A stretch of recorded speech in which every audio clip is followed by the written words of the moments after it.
இங்கதான் நீ பாட்டுப்பா. அப்பா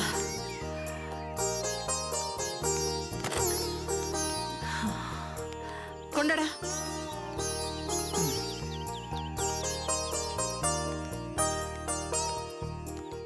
இருப்பாரா? இருப்பாரு. எங்க போயிருக்க போறாரு?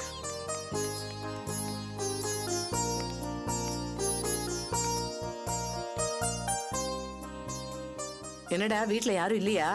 சார் சார் யாரு? சார் வணக்கம். இத வர. டேய் பாஸ்கரா, ரஞ்சினிக்கு உனக்கும் கல்யாணம் முடிஞ்ச உடனே நாம இதை விட பெரிய வீடா கட்டிரணும்டா. அந்த வீட்டுக்கு அலமேலு பவனம்னு பேர் வச்சிரணும்டா. என்ன? சரி வேணாம் போ. வராரு. வாங்க. என்ன தட்டு பழம்லாம் பலமா இருக்கு? என்ன விசேஷம்? எங்க பாஸ்கருக்கு கல்யாணம் முடிவாயிடுச்சு. அப்படியா?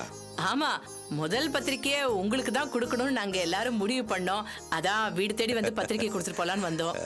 உட்காருங்க. உட்காருப்பா.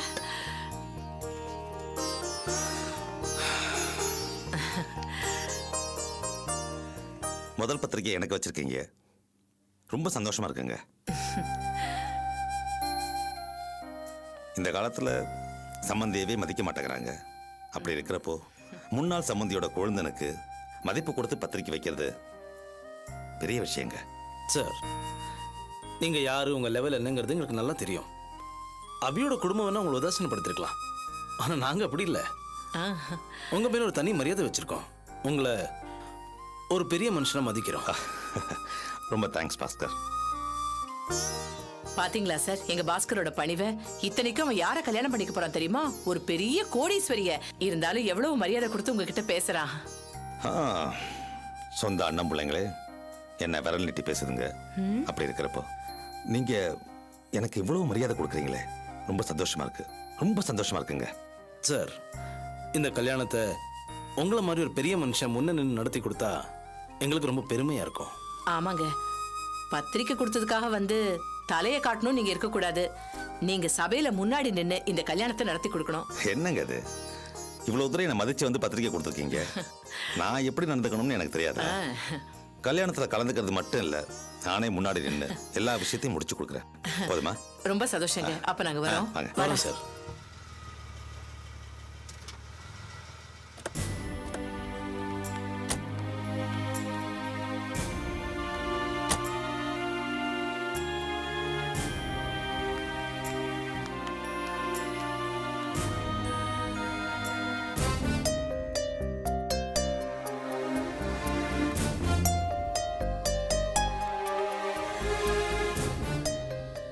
எங்க வந்தீங்க? அது வந்து என்ன தைரியம் இருந்தா இந்த வீட்டு படி ஏறி வந்து பத்திரிக்கை கொடுப்பீங்க? எங்க வீட்டு பொண்ணோட வாழ்க்கையை கெடுத்தது இல்லாம அதை கொண்டாடுற மாதிரி ஒரு காரியத்தையும் பண்ணிக்கிட்டு இருக்கீங்க. என்ன நெஞ்செழுத்தம் உங்களுக்கு? என்னடி நடத்த நம்ம பேசிட்டு இருக்க? வீடு தேடி பத்திரிக்கை வைக்க வந்திருக்காங்க, கொஞ்சம் கூட மரியாதை இல்லாம பேச. என்ன பழக்காது? எங்க பழகணும் இந்த பழக்கத்தை? வீடு தேடி வந்தா யாரா இருந்தாலும் சிரிச்சு வரவேற்கணுமா? எங்க அக்கா குடும்பத்தையே கெடுத்தவங்க இவங்க. அபியோட வாழ்க்கையே இப்ப அந்தரங்கத்துல நிக்குது. எந்த மூஞ்சி வச்சுக்கிட்டு இவங்க இங்க வந்தாங்க? ஏண்டி புத்தி கடனமா பேசுற? அந்த வீட்டுல ஒரு நண்டு சிண்டாது என்ன மதிக்குதா? அந்த ஆனந்தி இருக்காளே, ஒரு நாளைக்காவது என்ன மரியாதை பேசிப்பாளா? அந்த அபி மட்டும் என்ன ரொம்ப யோக்கியமா? என் பொண்ணு வாழ்க்கையை கெடுக்க பார்த்தா, என் பையன் வாழ்க்கையை கெடுத்தே போட்டான். அந்த வீட்டுல நாள்ல ஒன்னாவது என்ன சித்தப்பாடு மதிக்குதா? ஆமா, அந்த வீட்டுக்கு நீ என்ன வக்கீலா? ஒழுங்கு மரியாதை வாயை பொத்திக்கிட்டு இல்ல, மனுஷனாவே இருக்க மாட்டேன். நீங்க பண்ற எந்த காரியமும் ஒரு நல்ல மனுஷன் பண்ற காரியம் மாதிரி எனக்கு தெரியல. இதுங்க தான் ரோஷம் இல்லாம பத்திரிக்கை எடுத்துட்டு வந்ததுங்கன்னா அது நீங்களும் வாங்கி வச்சுக்கிட்டு இருக்கீங்களே. என்னடி நாக்கு ரொம்ப நீளுது? என்ன மதிச்சு பத்திரிக்கை வைக்க வந்தாங்க, நான் அவங்கள மதிச்சேன். இத பார், என்ன மதிக்கிறவங்கள நான் மதிப்பேன்.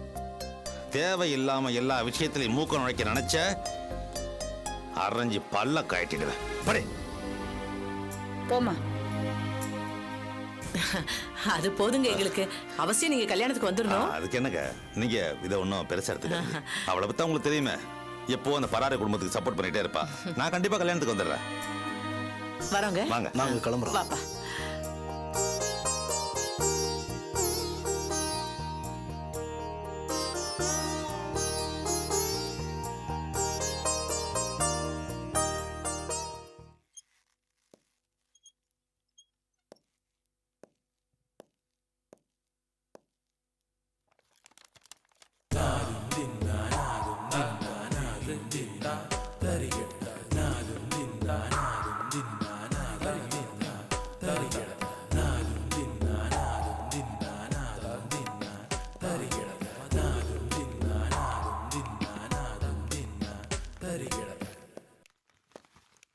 ஆனந்திங்க சார் அவங்களுக்கு தலைவலியா மாத்திரை கேட்டாங்க, வாங்கிட்டு வந்து கொடுத்தேன்.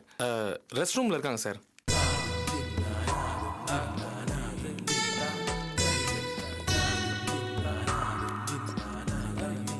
என்ன சார் லஞ்சுக்கு போல?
You rascal!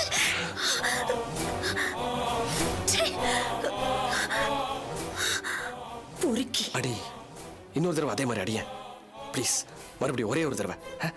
அப்படியாவது உன் கை என் மேல பட்டுச்சுன்னா ரொம்ப சந்தோஷமா இருக்கும். ஆனந்தி அடி, ஆனந்தி அடி. ஒரே ஒரு தடவை. நீ என்ன ஒரு மனுஷனா? என்ன பிறவி நீ? உனக்கு என்ன பைத்தியமா பிடிச்சிருக்கு? இவ்வளவு கீழ்த்தரமா நடந்துக்கிறே, உனக்கு என்ன பண்ணா உனக்கு புத்தி வரும்? ஏன் ஆனந்தி இப்ப என்ன புத்தி கெட்டு போச்சு? எனக்கு தலைவலின்னு சொல்லி கஷ்டப்பட்டுக்கிட்டு இருந்த உனக்கு எப்படி ட்ரீட் பண்ண, அதுக்கு தான் கிஸ் பண்ண. இப்ப தலைவலி இல்ல இல்ல இல்ல. போற வெளியில போ. போன்னு சொன்னா எங்க போவேன்? நீ இருக்கிற இடத்த விட்டுட்டு நான் எங்க போவேன்னு நினைக்கிற? உனக்கு கல்யாணம் ஆகி ஒரு பொண்டாட்டி இருக்கு, ஏன் இப்படி அலையற? உன்ன சொல்லக்கூடாது, என்ன சொல்லணும்? இந்த ஆபீஸ்க்கு வேலைக்கு வந்து பாரு. தலை ஆனந்தி ப்ளீஸ் சொன்னா கேளு. எதுவா இருந்தாலும் பேசி தீர்த்துக்கலாம். நீ தலைவலின்னு சொன்னல, அதனாலதான் நான் இது மாதிரி நான் நல்லது நினைச்சுதான் நான். ஆனந்தி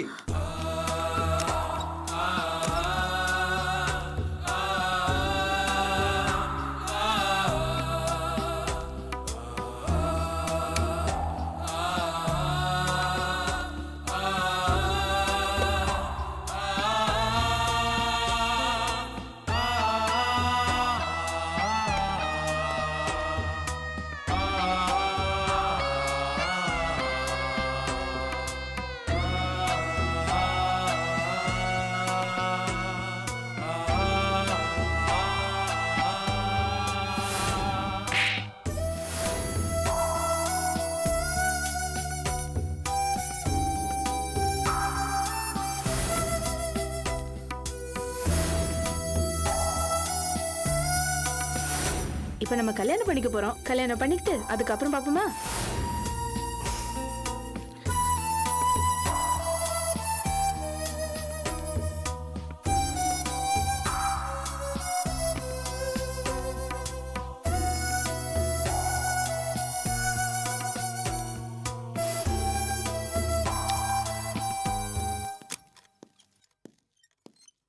டேய் என்னடா நடந்துச்சு? என்ன நடந்தது? ஆனந்தியா ரூமுக்கு வந்தா பேப்பர் எடுத்து 4 வரி கடகடன்னு எழுதிட்டு ரிசைன் பண்ணுறேன்னு சொல்லிட்டு போயிட்டா. ரிசைன் பண்ணிட்டாளா? ஆமாடா, நீ ஒர்க் பண்ற இடத்துல ஒர்க் பண்ண மாட்டேன்னு சொல்லிட்டு போயிட்டா. அப்படின்னா உங்களுக்குள்ள பிரச்சனை என்ன பிரச்சனை? நான் எப்படி ஆனந்தி கிட்ட பிரச்சனை பண்ணுவேன்? புருஷன் பொண்டாட்டிக்குள்ள நார்மலா என்ன நடக்கணுமோ அதுதான் நடந்துச்சு. அது எப்படி நீ பிரச்சனைங்கிற? சரி விட்றா, நடந்ததெல்லாம் நடந்த மாதிரி போகட்டும். அவளும் நம்ம ஆஃபீஸ் விட்டு போயிட்டா, இனிமேல் நம்ம ஆஃபீஸ் வரமாட்டா. வீணா நீயே அவளை தேடி போய் பிரச்சனை கொடுக்காத, அப்புறம் ப்ராப்ளம் வேற மாதிரி ஆயிரும். என்ன வேற மாதிரி ஆகும்? இப்ப என்னாச்சு? அவர் ரிசைன் பண்ணிட்டு வெளியில போயிட்டா, அவ்வளவுதானே? அதனால அவன் என் பொண்டாட்டி இல்லைன்னு ஆயிடுமா? இதை பாரு, என் உடம்புல உயிர் இருக்கிற வரைக்கும் அவ தான் என் பொண்டாட்டி. நான் உனக்கு பல தடவை சொல்லியிருக்கேன். ஃபர்ஸ்ட் ஆஃப் ஆல், ஆனந்தி வெளியில போயிட்டா. எனக்கு இங்க என்ன வேலை? நான் எதுக்காக இங்க வந்து சேர்ந்தேன்? பொண்டாட்டி போனதுக்கு அப்புறம் புருஷன் என்ன பண்ணணும் இங்க? நானும் போறேன். தேங்க்ஸ்டா. டேய் கார்த்திக்,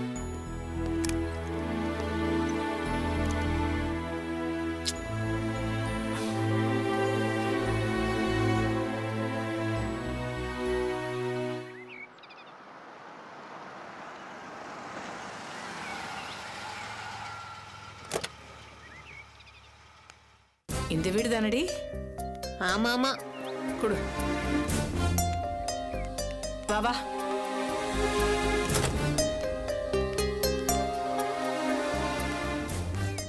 ஏய், கண்டிப்பா இந்த வீடு தானே? அம்மா ஏய், உள்ள வாடி. வா.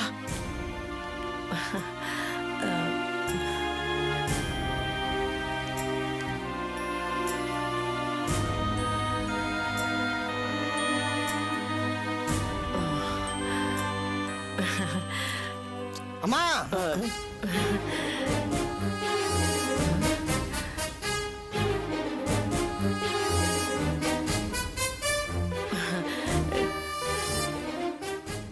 என்ன எல்லாரும் வாயடைச்சு போய் நிக்கிறீங்க?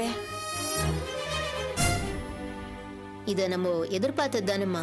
நம்மள பார்த்தா யாருக்கும் பேச்சே வராதுன்னு நான் முதலே சொல்ல. ஏங்க, உங்களுக்கு எனக்கு என்ன வாய்க்கா வரப்பு தகராறா? வீடு தேடி வந்தவங்கள வான்னு ஒரு வார்த்தை சொல்லக்கூடாதா? அம்மா, வாங்கன்னு வரவேற்கிற பண்பு தெரிஞ்சவங்க தான் நாங்க. ஆனா அட என்னங்க ஆனா அவன் நானுகிட்டு ஒரு நல்ல காரியத்துக்காக படியேறி வந்திருக்கோம். அதுக்கு இல்லைங்க, ஏற்கனவே ஆர்த்தி இந்த வீட்டுல பல விஷயங்களுக்காக கோவப்படுது. சின்ன சின்ன பிரச்சனைகள்லாம் வேற நடந்திருக்கு. உங்களை பார்த்தா அந்த பொண்ணுக்கு ரொம்ப கோவம் வந்துருங்க. அதனால இத பாருங்க, நாங்க மனசார யாருக்குமே கெடுதல் நினைக்கிறது இல்ல. இந்த பாருமா, எதுக்கு பிரச்சனை? ஆர்த்தி வரத்துக்குள்ள நீங்க கிளம்பிட்டா நல்லதுன்னு நான் நினைக்கிறேன்.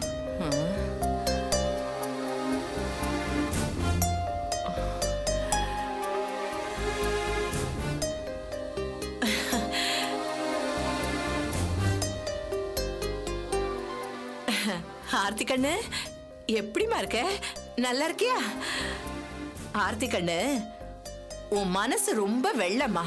நீ ரொம்ப நல்லா இருப்பேன்னு எனக்கு தெரியும். நல்லா இருக்கல? இருக்கேன். ஆர்த்தி, உன் மனசு குழப்பமா தான் இருக்கும். என்னடா இவ இப்ப இங்க வந்திருக்காளே நீ நினைக்கலாம், தப்பில்ல. ஆனா நீ கொஞ்சம் விவரமான பொண்ணு. இந்த விஷயத்தை நீ புரிஞ்சுக்கணும். என்ன புரிஞ்சுக்கணும்? பழசதையும் நீ மனசுல போட்டு குழப்பிக்க வேண்டாம். நீ அந்த மாதிரி செய்யற ஆளே இல்ல. இருந்தாலும் சொல்ல வேண்டியது என் கடமை இல்லையாமா?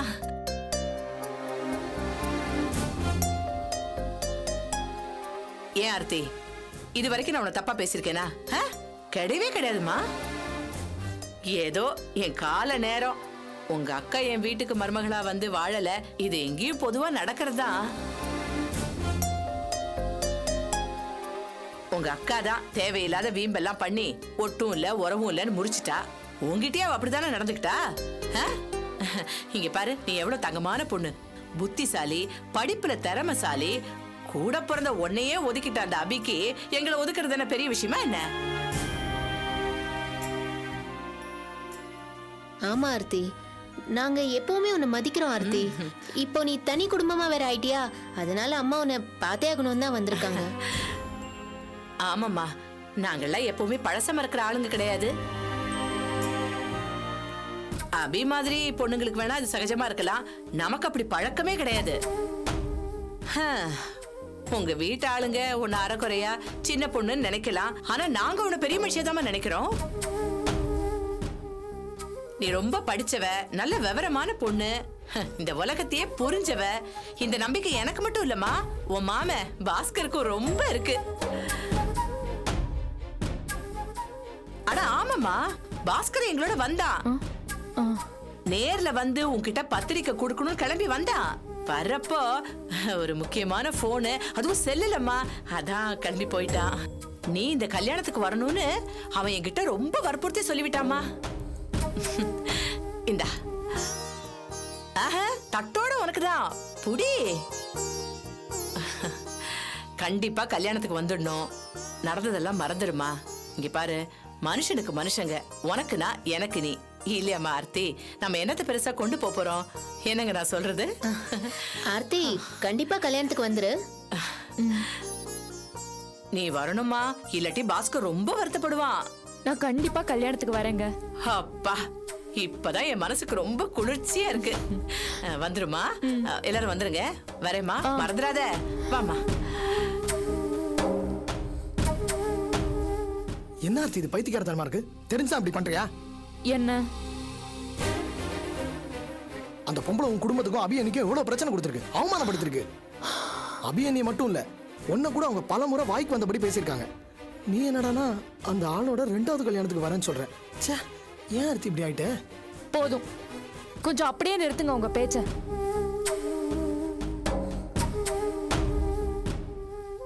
ஆர்த்தி, வந்தவங்க எங்களுக்கு எந்த கெடுதலும் பண்ணல, ஆனா உங்க குடும்பத்துக்கு தான் ஏகப்பட்ட கெடுதல் பண்ணிருக்காங்க.